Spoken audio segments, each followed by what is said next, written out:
Good morning, everyone. Good morning. I am Rise and Win Coach Cynthia Newell of Dare to Dream, where I get the divine honor of teaching my clients how to release internal struggles so that they can make sure that their vision has full expression in their lives and that they can create a life that they love waking up to. I'm so excited that you are here with me this morning. It has been a busy weekend for me.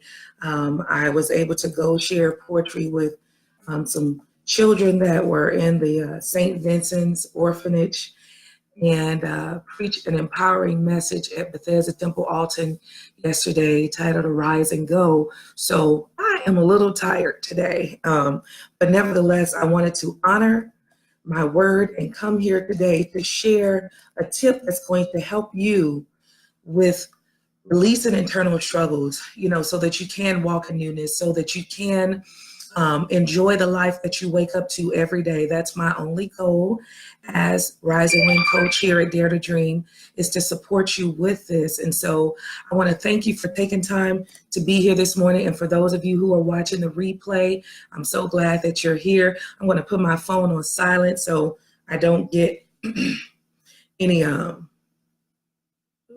that's not what I meant to do. So I don't get interrupted while we're doing our broadcast. But welcome, welcome, welcome. I think this has been like week 5 since I've been doing the Rise and Win tips. And my only goal here is to support you through the lessons that I have learned in life that have helped me to, I want to make sure I'm looking at the camera, but that have helped me to grow, that have helped me to develop into the woman of God that I am, the influencer that I am. And, for women, this is for you, visionary women who have lives outside of your vision. Maybe you're married, maybe you work a full-time job, maybe you're a mother, or you take care of an elderly parent. I don't want you to lose sight of your vision and feel as though you have to give up that vision that God has put inside of you because of all of these other elements of your life. You can give voice to your vision and make sure that it has full expression in your life. I do it, and what qualifies me to do what I'm doing here today is over, I would say maybe 10 years ago, God had given me this vision and showed me and several other people of me ministering and talking to women across the globe.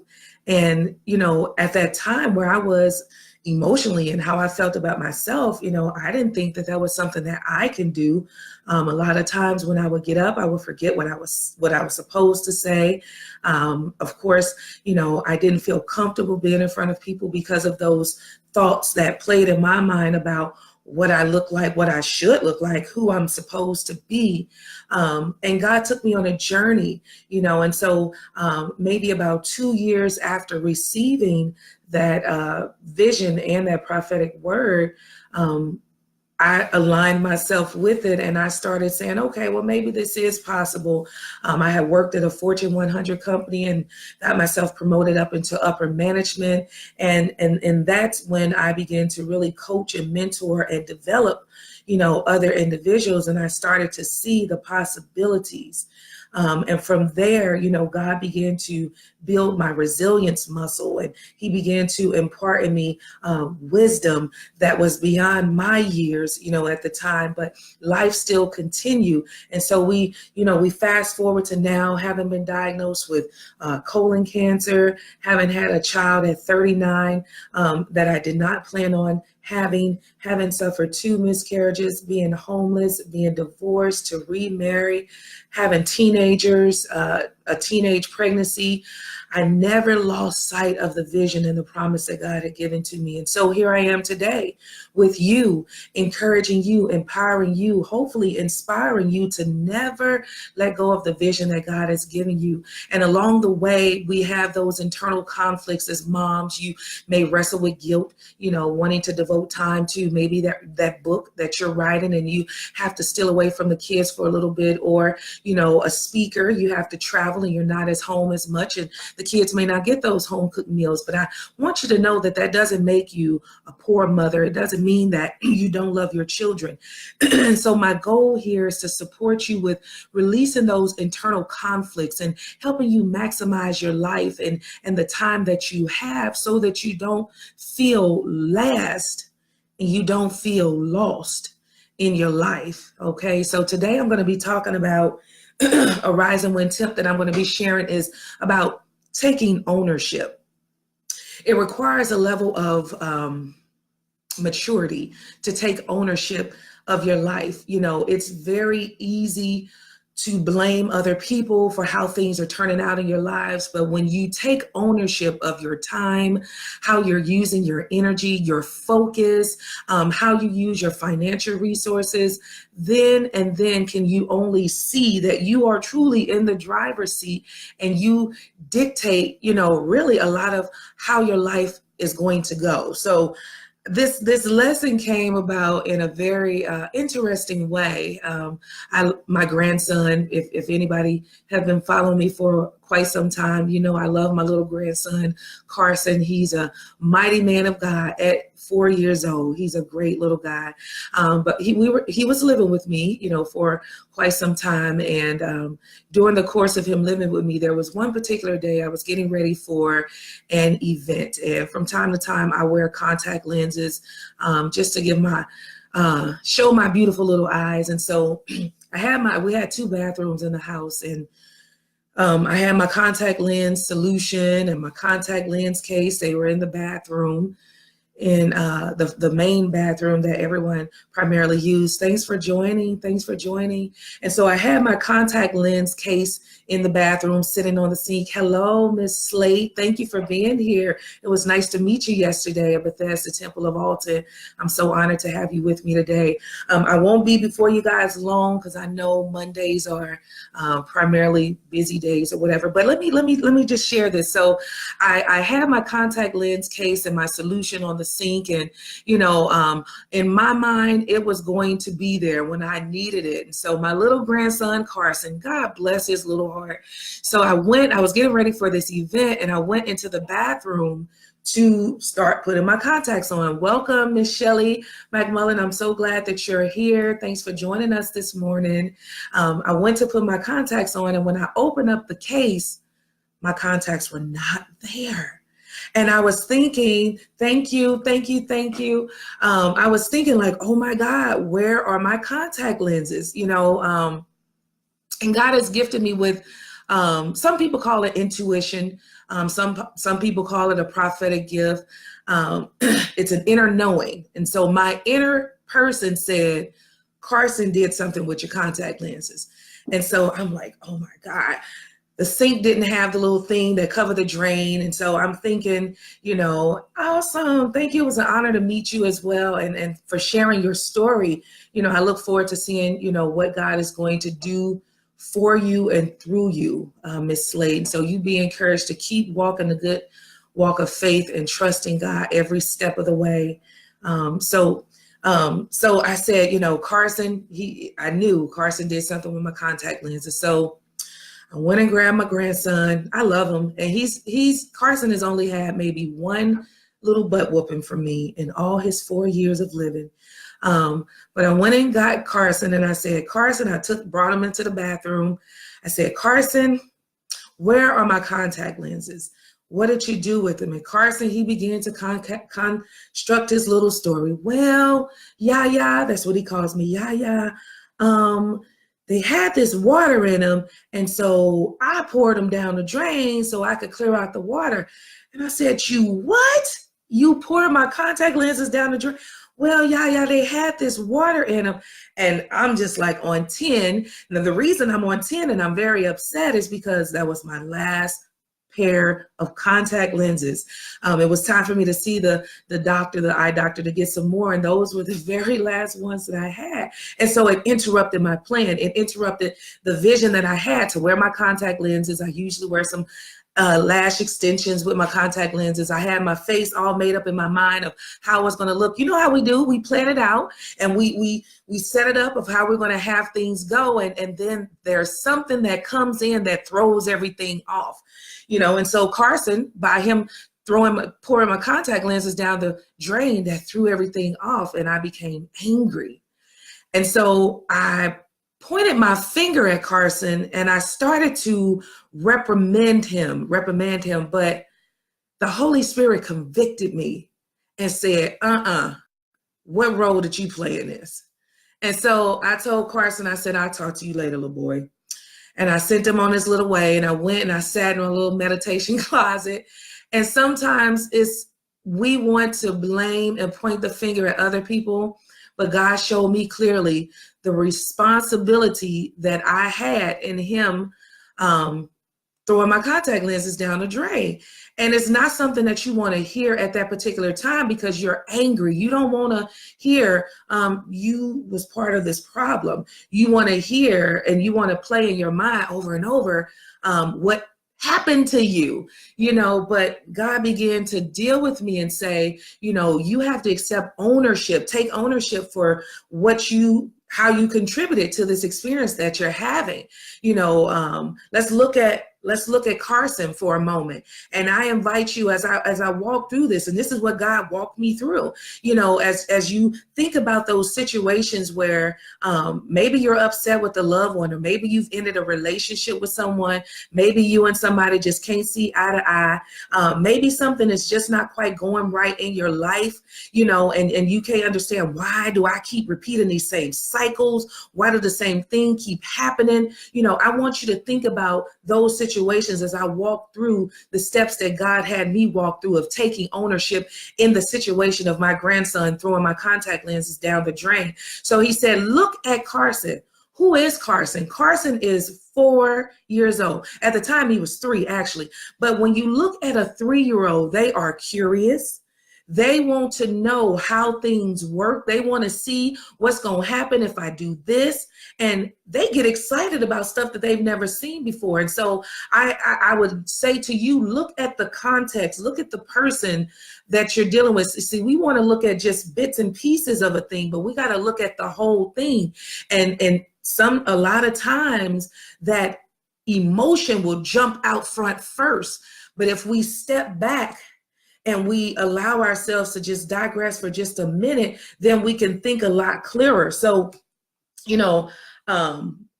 initially anger, and I'm thinking to myself, I don't bother other people's stuff. I'm just looking at my notes here. I've told my grandson several times not to touch my stuff. And then I wanted to know, where was your mama? And I wanted to punish him. But then, like I said, God told me to step back and look. And so the first step in taking ownership, it means acknowledging the role that we play instead of solely focusing on outside factors. So in this instance, my role was I left my contact lenses out. I'm probably repeating stuff, but I'm just going back over my notes because I don't want to miss anything. I left my contact lenses out in an open area where I knew there was a curious, inquisitive 3-year-old in the house. I left myself wide open. Are you leaving yourself wide open for people that are not mentally capable of supporting you the way that you need to be supported? Are you leaving yourself open by going to people that are not emotionally fit to support or handle the things that you need emotional support with? Are you leaving yourself open by going to people that are not spiritually capable of supporting you in prayer or giving you a scripture? Do you go talk to people that do not have a relationship with God and is not going to give you any words of wisdom, but they're going to amp up you being a victim and somebody's doing something to you? How are you leaving yourself wide open? That's the first step of taking ownership, identifying, how did I leave myself wide open and how can I stop? That's where the growth comes in. And so, with Carson, I didn't consider the possible outcomes because I was on autopilot. And a lot of times we're on autopilot. We're just moving in life. You know, I was on autopilot. I didn't consider that he's running around. He may come in here to use the potty because he's being potty trained. And when he washes his hands, this orange and white case is going to entice him to open it up and see what's in here. So we have to assess the total picture, you know, who we're dealing with, how they operate, the situation we're dealing with. Are they doing what they are capable of? Which that was what Carson was doing. And do we set ourselves up by expecting them to be capable of doing something different? So number 2 about taking ownership is taking ownership allows you to see the real truth and put things in perspective.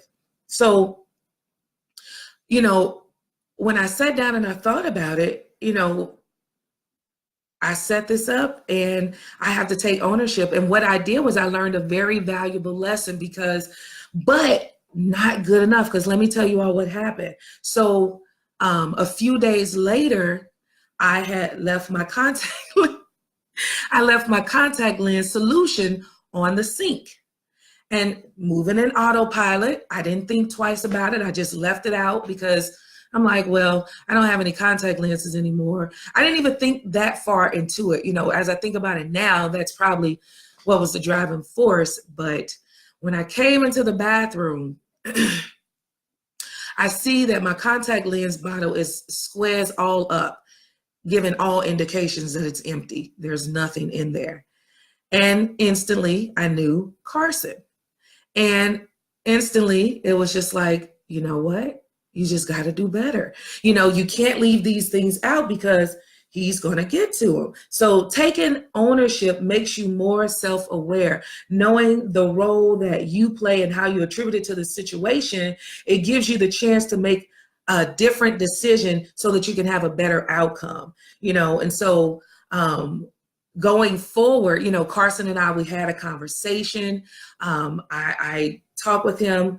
And I thanked him. I thanked my grandson. It's not the most likely thing that someone would probably do in a situation because my life was interrupted. My plans were thrown off. But I thanked him because he offered to me the opportunity to slow down, to stop operating in autopilot, to be more aware of who's around me, what they're capable of, and to operate accordingly. So we have a role to play in our lives, in these relationships that we're in, these jobs that we hold. We have to take ownership. You know, when I was in leadership at the Fortune 100 company that I worked at, I remember that I had to let go of a young lady because of her attendance. And instantly, you know, management is looked upon as bad whenever we have to reprimand or we have to give a corrective action or performance review, and, you know, you get warnings, we have to write you up or anything. But I remember God just helping me to grow as a leader and telling me that these individuals, they have to take ownership for their life. They have to take responsibility. They know what's required of them as an employee. And if you can't do what's required of you as an employee, then what happens? You get a warning, you get a written, you get a final. And if you don't improve, it leads to termination. And so I just encourage you all as you go through your week today, my rise and win tip to you is to take ownership, really assess. I'm just going to go through the steps really quickly, or how taking ownership, you know, blesses you. But taking ownership, it means that you acknowledge the role that you played instead of solely focusing on outside factors. You know, how are you contributing? How are you making it possible for you to experience the pain or the disconnect or the lack of support that you need? Are you going to people that cannot support you? They're not equipped to support you. Number 2, taking ownership allows you to see the real truth. not the fabricated truth, not the truth you want to believe, but the real truth. And it allows you to put things in perspective. And so you know how to operate going forward. You make a better and different decision so that you can have a different outcome. And then number 3, taking ownership makes you more self-aware because you'll know the role that you played in it. So self-awareness is key to mastering life. In addition to a relation with God, it's key to mastering life. When you are aware of who you are and how you operate, then you know what benefits you and what doesn't. You know how self-sabotage shows up in your life. You know how that inner critic sounds in your mind. You know certain things. And so I encourage you to start taking ownership in your life, in your relationships, with your finances, in your health, in your businesses, on your jobs. Take ownership with your goals. Take ownership with how you view yourself. How people treat you in your life, a lot of times it's a mirror of how you feel about you, and so take ownership and sit down and assess, how do I really view myself? I just want to encourage you to take ownership, because when you take ownership, you empower yourself. You empower yourself to make better choices, and you feel, you feel more, it's a word that I'm looking for that just won't come to my mind, but you feel more, I don't like to say in control, but you feel more confident. You operate differently when you take ownership. And so I hope that today's broadcast has supported you. I would love to open up the floor for any questions. You could type it in the comments section. If you got value from today's live, please just type in, I got value. If there was a tip that resonated with you, or something that you're going to take away and apply, please share that in the comments section. And if you have questions that I can answer for you here, I would love to answer your questions here. And I'm going to give you all time to type in anything you want to share. If it's been a blessing to you, you can type that in, because that encourages me.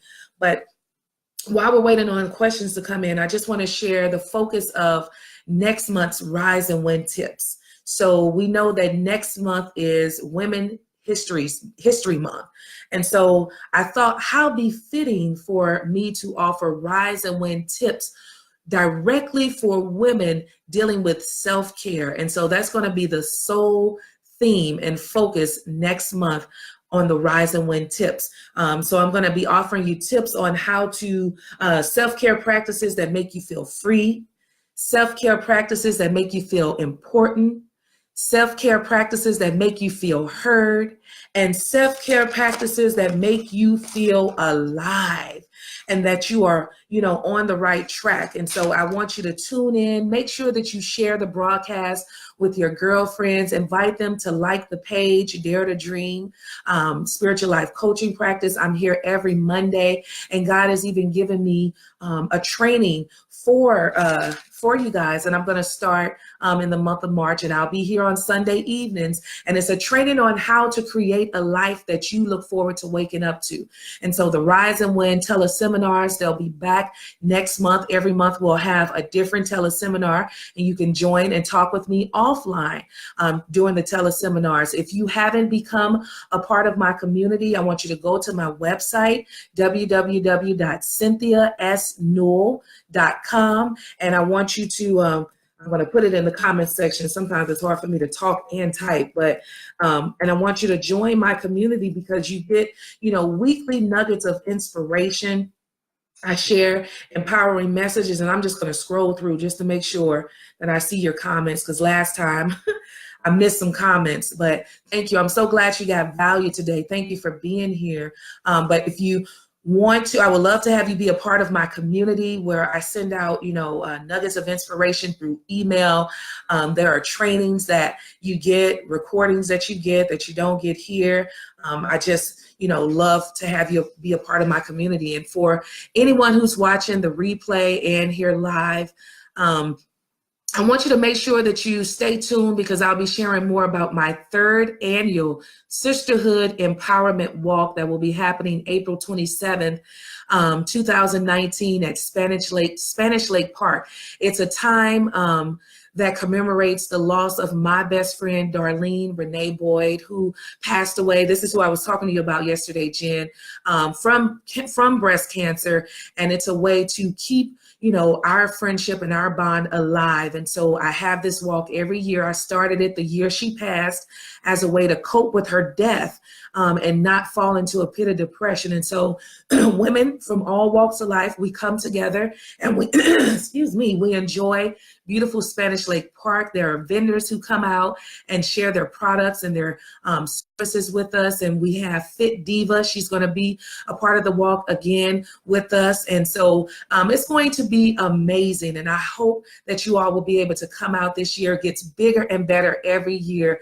God is doing great things in my life, and anybody that's connected to me, God is doing great things in your life as well. And so if there aren't any questions, I want to encourage you to like my YouTube channel, Dare to Dream, where if you missed any of my past recordings, there are over 30, I think almost 40 videos there waiting for you. When I was doing my podcast, From Powerless to Powerful, all of those recordings are there. So you can catch a lot of things that I'm doing or that I have done that will bless your life and that will support you with creating a life that you look forward to waking up to. And so until next time, I hope you make it a great day on purpose.